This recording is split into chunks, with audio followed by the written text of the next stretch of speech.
سيقول السفهاء من الناس ما ولاهم عن قبلتهم التي كانوا عليها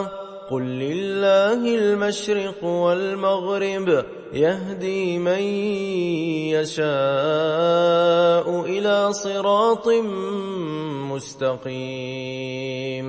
وكذلك جعلناكم أمة وسطا لتكونوا شهداء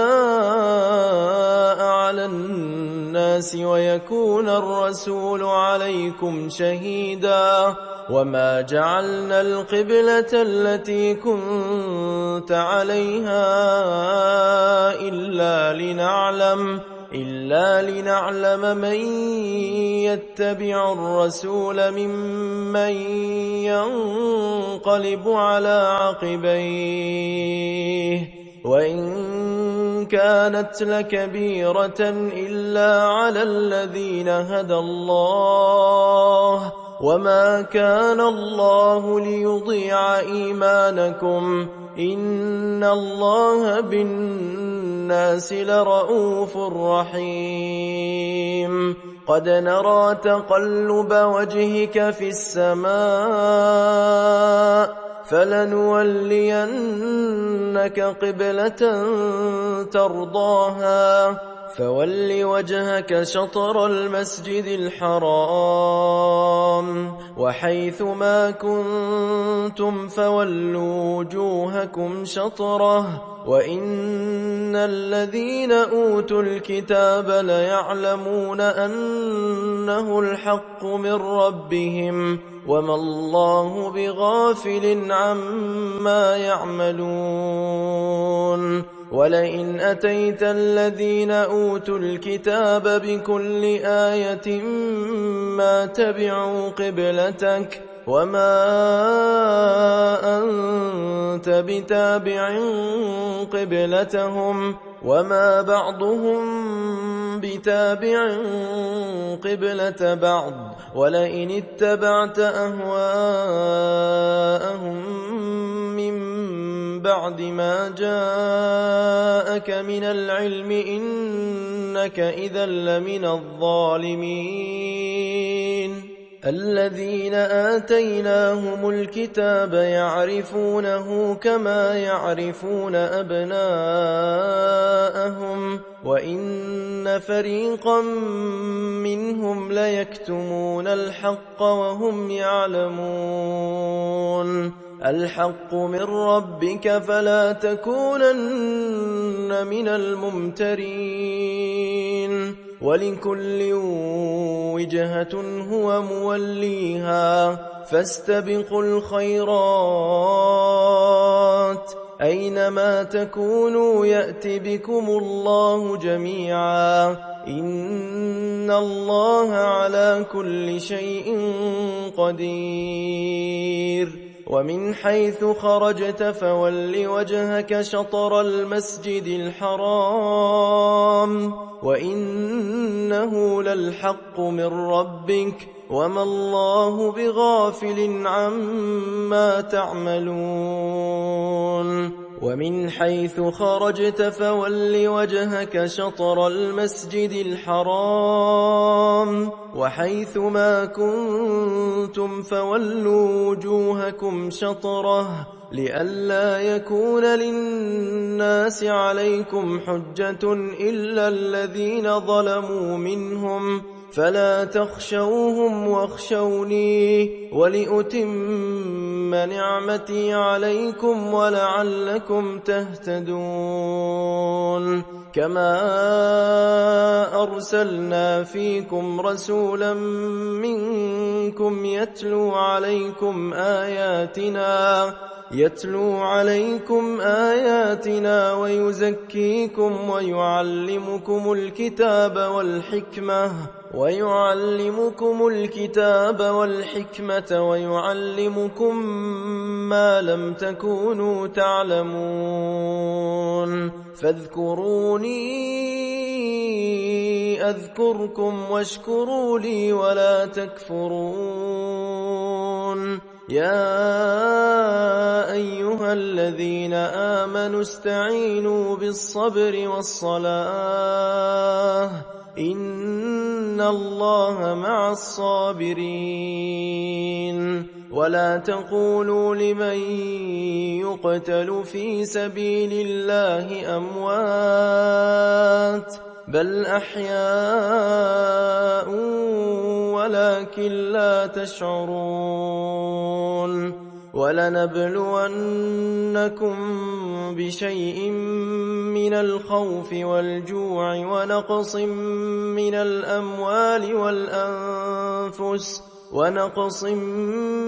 الأموال والأنفس والثمرات وبشر الصابرين الذين إذا أصابتهم مصيبة قالوا إنا لله وإنا إليه راجعون أولئك عليهم صلوات من ربهم ورحمة وأولئك هم المهتدون إن الصفا والمروة من شعائر الله فمن حج البيت أو اعتمر فلا جناح عليه أن يطوف بهما ومن تطوع خيرا فإن الله شاكر عليم إن الذين يكتمون ما أنزلنا من البينات والهدى من بعد ما بيناه للناس في الكتاب أولئك يلعنهم الله ويلعنهم اللاعنون إلا الذين تابوا وأصلحوا وبينوا فأولئك أتوب عليهم وأنا التواب الرحيم إن الذين كفروا وماتوا وهم كفار أولئك عليهم لعنة الله والملائكة والناس أجمعين خالدين فيها لا يخفف عنهم العذاب ولا هم ينظرون وإلهكم إله واحد لا إله إلا هو الرحمن الرحيم إن في خلق السماوات والأرض واختلاف الليل والنهار والفلك التي تجري في البحر بما ينفع الناس وما أنزل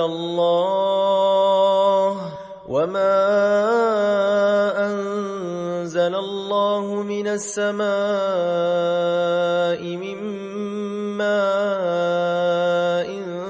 فأحيا به الأرض بعد موتها وبث فيها من كل دابة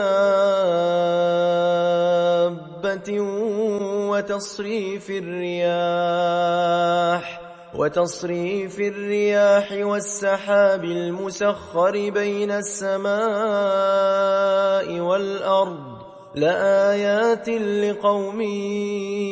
يعقلون ومن الناس من يتخذ من دون الله أندادا يحبونهم كحب الله والذين آمنوا أشد حبا لله ولو يرى الذين ظلموا إذ يرون العذاب أن القوة لله جميعا وأن الله شديد العذاب إذ تبرأ الذين اتبعوا من الذين اتبعوا ورأوا العذاب وتقطعت بهم الأسباب. وقال الذين اتبعوا لو أن لنا كرة فنتبرأ منهم كما تبرأوا منا كذلك يريهم الله أعمالهم حسرات عليهم وما هم بخارجين من النار. يا أيها الناس كلوا مما في الأرض حلالا طيبا ولا تتبعوا خطوات الشيطان إنه لكم عدو مبين. إنما يأمركم بالسوء والفحشاء وأن تقولوا على الله ما لا تعلمون. وإذا قيل لهم اتبعوا ما أنزل الله قالوا بل نتبع ما ألفينا عليه آباءنا أولو كان آباؤهم لا يعقلون شيئا ولا يهتدون. ومثل الذين كفروا كمثل الذي ينعق بما لا يسمع إلا دعاء ونداء صم بكم عمي فهم لا يعقلون. يا أيها الذين آمنوا كلوا من طيبات ما رزقناكم واشكروا لله إن كنتم إياه تعبدون. إنما حرم عليكم الميتة والدم ولحم الخنزير وما أهل به لغير الله فمن اضطر غير باغ ولا عاد فلا إثم عليه إن الله غفور رحيم. إن الذين يكتمون ما أنزل الله من الكتاب ويشترون به ثمنا قليلا أولئك ما يأكلون في بطونهم إلا النار ولا يكلمهم الله يوم القيامة ولا يزكيهم ولهم عذاب أليم. أولئك الذين اشتروا الضلالة بالهدى والعذاب بالمغفرة فما أصبرهم على النار ذلك بأن الله نزل الكتاب بالحق وإن الذين اختلفوا في الكتاب لفي شقاق بعيد. ليس البر أن تولوا وجوهكم قبل المشرق والمغرب ولكن البر من آمن بالله واليوم الآخر والملائكة والكتاب والنبيين وآتى المال على حبه ذوي القربى واليتامى والمساكين وابن السبيل والسائلين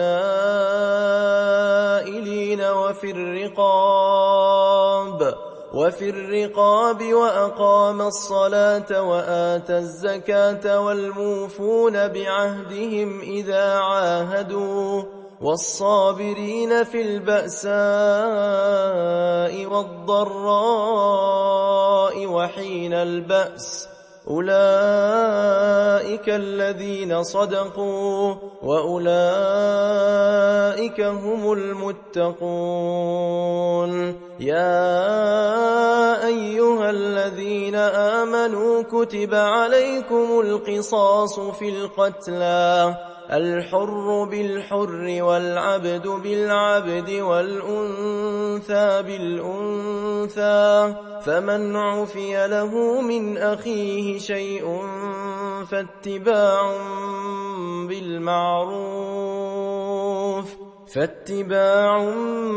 بالمعروف وأداء إليه بإحسان ذلك تخفيف من ربكم ورحمة فمن اعتدى بعد ذلك فله عذاب أليم ولكم في القصاص حياة يا أولي الألباب لعلكم تتقون كتب عليكم إذا حضر أحدكم الموت إن ترك خيرا الوصية للوالدين والأقربين بالمعروف حقا على المتقين فمن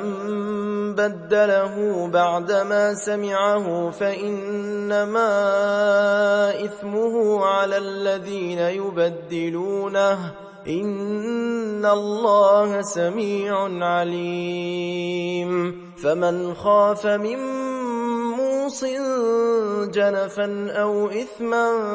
فأصلح بينهم فلا إثم عليه إن الله غفور رحيم يا أيها الذين آمنوا كتب عليكم الصيام كما كتب على الذين من قبلكم لعلكم تتقون أياما معدودات فمن كان منكم مريضا أو على سفر فعدة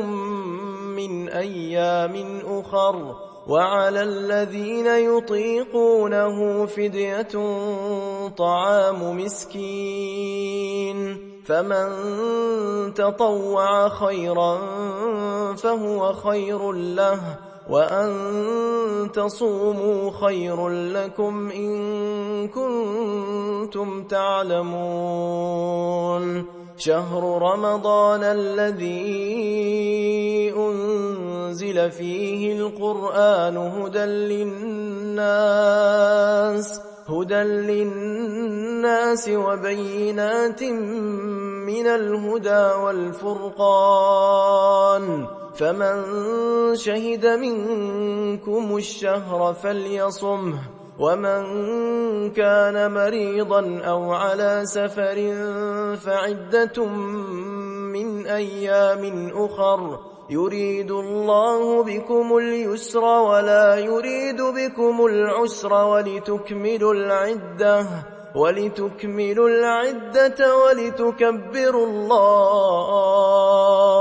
ولتكبروا الله على ما هداكم ولعلكم تشكرون وإذا سألك عبادي عني فإني قريب أجيب دعوة الداعي إذا دعان فليستجيبوا لي وليؤمنوا بي لعلهم يرشدون أحل لكم ليلة الصيام الرفث إلى نسائكم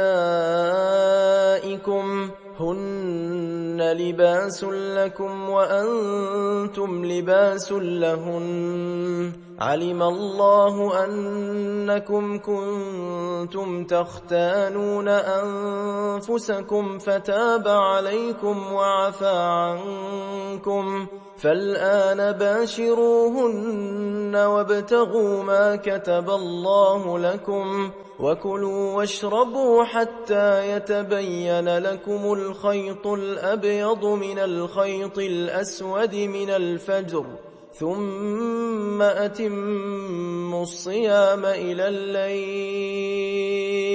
ولا تباشروهن وأنتم عاكفون في المساجد تلك حدود الله فلا تقربوها كذلك يبين الله آياته للناس لعلهم يتقون ولا تأكلوا أموالكم بينكم بالباطل وتدلوا بها إلى الحكام لتأكلوا فريقا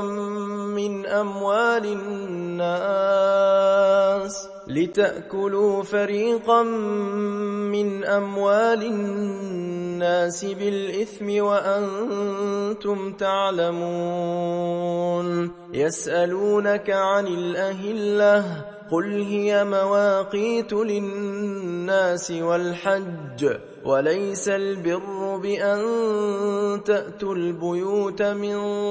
ظهورها ولكن البر من اتقى وأتوا البيوت من أبوابها واتقوا الله لعلكم تفلحون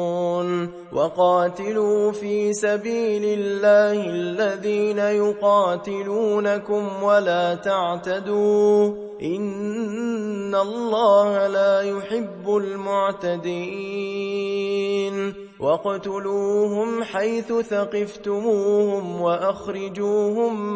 من حيث أخرجوكم والفتنة أشد من القتل ولا تقاتلوهم عند المسجد الحرام حتى يقاتلوكم فيه فإن قاتلوكم فاقتلوهم كذلك جزاء الكافرين فإن انتهوا فإن الله غفور رحيم وقاتلوهم حتى لا تكون فتنة ويكون الدين لله فإن انتهوا فلا عدوان إلا على الظالمين الشهر الحرام بالشهر الحرام والحرمات قصاص فمن اعتدى عليكم فاعتدوا عليه بمثل ما اعتدى عليكم واتقوا الله واعلموا أن الله مع المتقين وأنفقوا في سبيل الله ولا تلقوا بأيديكم إلى التهلكة وأحسنوا إن الله يحب المحسنين وأتموا الحج والعمرة لله فإن أحصرتم فما استيسر من الهدي ولا تحلقوا رؤوسكم حتى يبلغ الهدي محله فمن كان منكم مريضا أو به أذى من رأسه ففدية من صيام أو صدقة أو نسك فإذا أمنتم فمن تمتع بالعمرة إلى الحج فما استيسر من الهدي فمن لم يجد فصيام 3 أيام في الحج و7 إذا رجعتم تلك 10 كاملة ذلك لمن لم يكن أهله حاضر المسجد الحرام واتقوا الله واعلموا أن الله شديد العقاب الحج أشهر معلومات فمن فرض فيهن الحج فلا رفث ولا فسوق ولا جدال في الحج وما تفعلوا من خير يعلمه الله وتزودوا فإن خير الزاد التقوى واتقون يا أولي الألباب ليس عليكم جناح أن تبتغوا فضلا من ربكم فإذا أفضتم من عرفات فاذكروا الله عند المشعر الحرام واذكروه كما هداكم وإن كنتم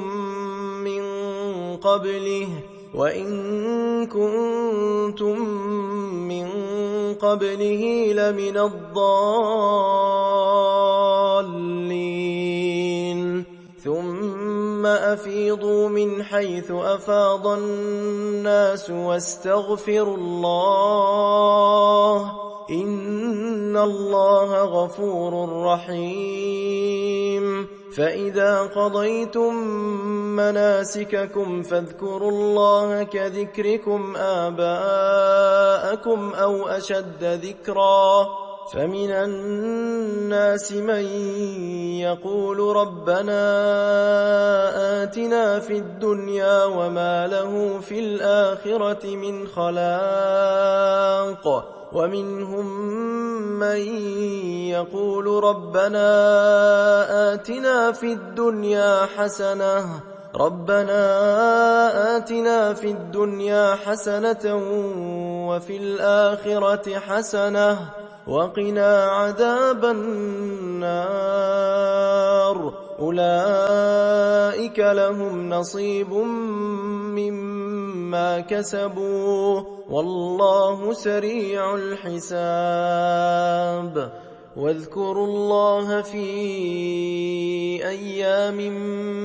معدودات فمن تعجل في يومين فلا إثم عليه ومن تأخر فلا إثم عليه لمن اتقى واتقوا الله واعلموا أنكم إليه تحشرون ومن الناس من يعجبك قوله في الحياة الدنيا ويشهد الله على ما في قلبه وهو ألد الخصام وإذا تولى سعى في الأرض ليفسد فيها ويهلك الحرث والنسل والله لا يحب الفساد وإذا قيل له اتق الله أخذته العزة بالإثم فحسبه جهنم ولبئس المهاد ومن الناس من يشري نفسه ابتغاء مرضات الله والله رؤوف بالعباد يا أيها الذين آمنوا ادخلوا في السلم كافة ولا تتبعوا خطوات الشيطان إنه لكم عدو مبين فإن زللتم من بعد ما جاءتكم البينات فاعلموا أن الله عزيز حكيم هل ينظرون إلا أن يأتيهم الله في ظلل من الغمام والملائكة وقضي الأمر وإلى الله ترجع الأمور سل بني إسرائيل يقولون كم آتيناهم من آية بينة ومن يبدل نعمة الله من بعد ما جاءته فإن الله شديد العقاب زين للذين كفروا الحياة الدنيا ويسخرون من الذين آمنوا والذين اتقوا فوقهم يوم القيامة والله يرزق من يشاء بغير حساب كان الناس أمة واحدة فبعث الله النبيين مبشرين ومنذرين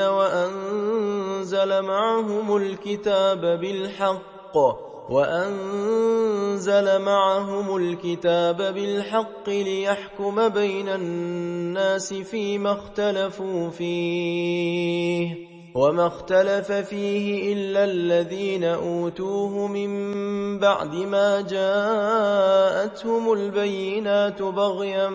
بينهم فهدى الله الذين آمنوا لما اختلفوا فيه من الحق بإذنه والله يهدي من يشاء إلى صراط مستقيم أم حسبتم أن تدخلوا الجنة ولما يأتكم مثل الذين خلوا من قبلكم مستهم البأساء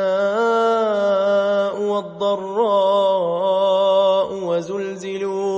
وزلزلوا حتى يقول الرسول والذين آمنوا معه متى نصر الله ألا إن نصر الله قريب يسألونك ماذا ينفقون قل ما أنفقتم من خير فللوالدين والأقربين واليتامى والمساكين وابن السبيل وما تفعلوا من خير فإن الله به عليم كتب عليكم القتال وهو كره لكم وعسى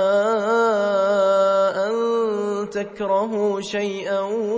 وهو خير لكم وعسى أن تحبوا شيئا وهو شر لكم والله يعلم وأنتم لا تعلمون يسألونك عن الشهر الحرام قتال فيه قل قتال فيه كبير وصد عن سبيل الله وكفر به والمسجد الحرام وإخراج أهله منه أكبر عند الله والفتنة أكبر من القتل ولا يزالون يقاتلونكم حتى يردوكم عن دينكم إن استطاعوا ومن يرتدد منكم عن دينه فيمت وهو كافر فأولئك حبطت أعمالهم في الدنيا والآخرة وأولئك أصحاب النار هم فيها خالدون إن الذين آمنوا والذين هاجروا وجاهدوا في سبيل الله أولئك يرجون رحمة الله والله غفور رحيم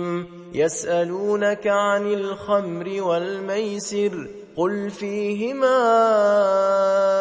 إثم كبير ومنافع للناس وإثمهما أكبر من نفعهما ويسألونك ماذا ينفقون قل العفو كذلك يبين الله لكم الآيات لعلكم تتفكرون في الدنيا والآخرة ويسألونك عن اليتامى قل إصلاح لهم خير وإن تخالطوهم فإخوانكم والله يعلم المفسد من المصلح ولو شاء الله لأعنتكم إن الله عزيز حكيم ولا تنكحوا المشركات حتى يؤمن ولأمة مؤمنة خير من مشركة ولو أعجبتكم ولا تنكحوا المشركين حتى يؤمنوا ولعبد مؤمن خير من مشرك ولو أعجبكم أولئك يدعون إلى النار والله يدعو إلى الجنة والمغفرة بإذنه ويبين آياته للناس لعلهم يتذكرون ويسألونك عن المحيض قل هو أذى فاعتزلوا النساء في المحيض ولا تقربوهن حتى يطهرن فإذا تطهرن فأتوهن من حيث أمركم الله إن الله يحب التوابين ويحب المتطهرين نساؤكم حرث لكم فأتوا حرثكم أنى شئتم وقدموا لأنفسكم واتقوا الله واعلموا أنكم ملاقوه وبشر المؤمنين ولا تجعلوا الله عرضة لأيمانكم أن تبروا وتتقوا وتصلحوا بين الناس والله سميع عليم لا يؤاخذكم الله باللغو في أيمانكم ولكن يؤاخذكم بما كسبت قلوبكم والله غفور حليم للذين يؤلون من نسائهم تربص 4 أشهر فإن فاءوا فإن الله غفور رحيم وإن عزموا الطلاق فإن الله سميع عليم والمطلقات يتربصن بأنفسهن 3 قروء ولا يحل لهن أن يكتمن ما خلق الله في أرحامهن إن كن يؤمن بالله واليوم الآخر وبعولتهن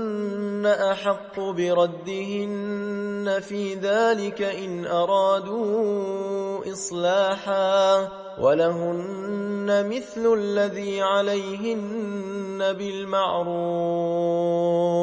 وللرجال عليهن درجة والله عزيز حكيم الطلاق 2 فإمساك بمعروف أو تسريح بإحسان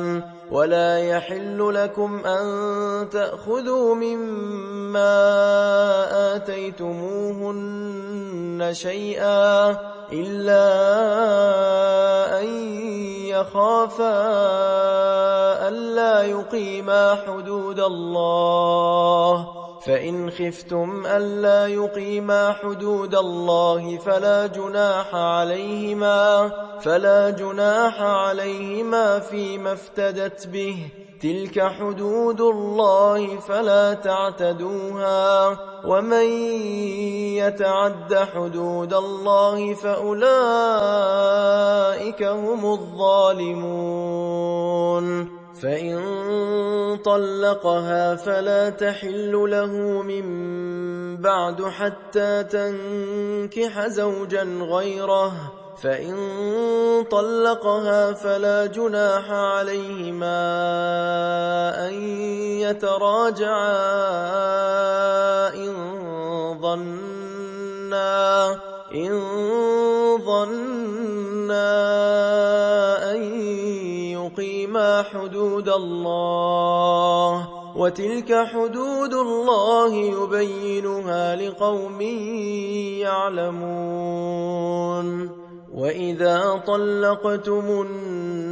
النساء فبلغن أجلهن فأمسكوهن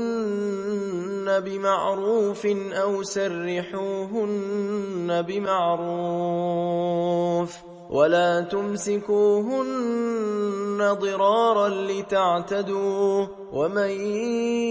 يفعل ذلك فقد ظلم نفسه. ولا تتخذوا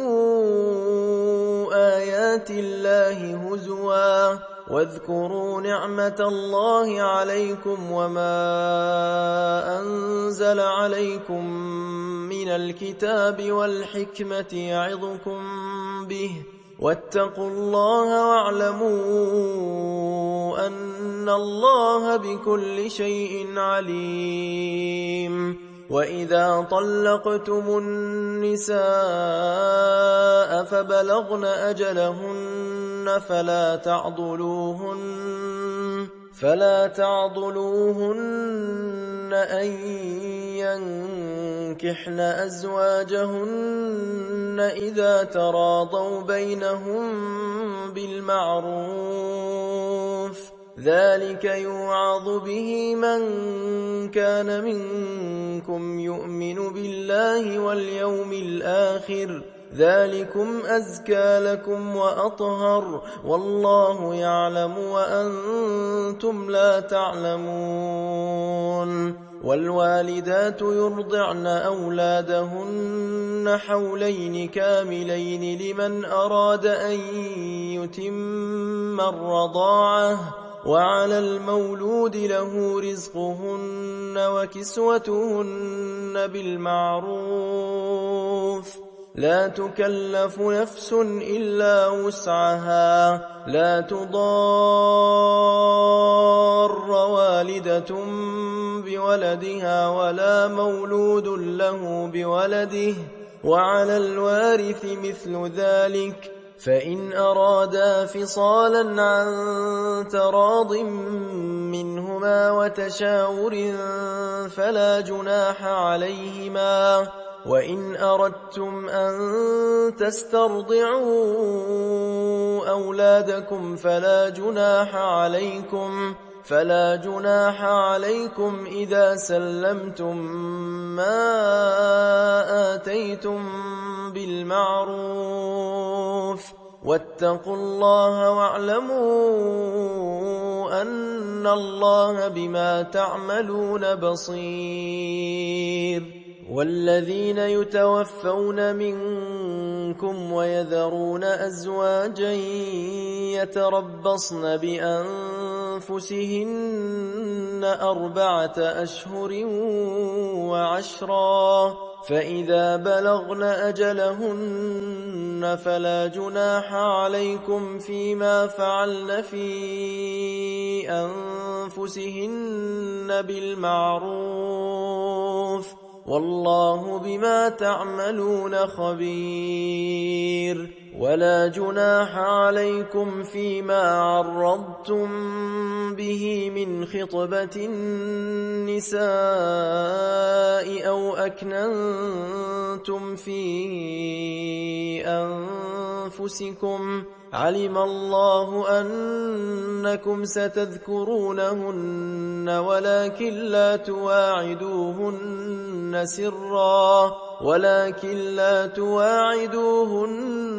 سرا إلا أن تقولوا قولا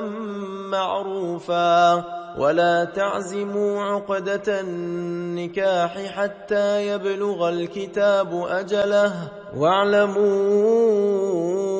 أن الله يعلم ما في أنفسكم فاحذروه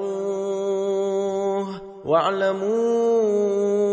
أن الله غفور حليم لا جناح عليكم إن طلقتم النساء ما لم تمسوهن أو تفرضوا لهن فريضة ومتعوهن على الموسع قدره وعلى المقتر قدره متاعا بالمعروف حقا على المحسنين وإن طلقتموهن من قبل أن تمسوهن وقد فرضتم لهن فريضة فنصف ما فرضتم إلا أن يعفون أو يعفو الذي بيده عقدة النكاح وأن تعفوا أقرب للتقوى ولا تنسوا الفضل بينكم إن الله بما تعملون بصير حافظوا على الصلوات والصلاة الوسطى وقوموا لله قانتين فإن خفتم فرجالا أو ركبانا فإذا أمنتم فاذكروا الله كما علمكم ما لم تكونوا تعلمون والذين يتوفون منكم ويذرون أزواجا وصية لأزواجهم متاعا إلى الحول غير إخراج فإن خرجن فلا جناح عليكم فيما فعلن في أنفسهن من معروف والله عزيز حكيم وللمطلقات متاع بالمعروف حقا على المتقين كذلك يبين الله لكم آياته لعلكم تعقلون ألم تر إلى الذين خرجوا من ديارهم وهم ألوف حذر الموت فقال لهم الله موتوا ثم أحياهم إن الله لذو فضل على الناس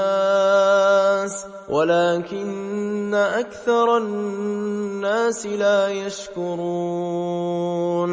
وقاتلوا في سبيل الله واعلموا أن الله سميع عليم من ذا الذي يقرض الله قرضا حسنا فيضاعفه له أضعافا كثيرة والله يقبض ويبسط وإليه ترجعون ألم تر إلى الملأ من بني إسرائيل من بعد موسى إذ قالوا لنبي له مبعث لنا ملكا نقاتل في سبيل الله قال هل عسيتم إن كتب عليكم القتال ألا تقاتلوا قالوا وما لنا ألا نقاتل في سبيل الله وقد أخرجنا من ديارنا وأبنائنا فلما كتب عليهم القتال تولوا إلا قليلا منهم والله عليم بالظالمين. وقال لهم نبيهم إن الله قد بعث لكم طالوت ملكا قالوا أنى يكون له الملك علينا ونحن أحق بالملك منه ولم يؤت سعة من المال قال إن الله اصطفاه عليكم وزاده بسطة في العلم والجسم والله يؤتي ملكه من يشاء والله واسع عليم. وقال لهم نبيهم إن آية ملكه أن يأتيكم التابوت فيه سكينة من ربكم وبقية مما ترك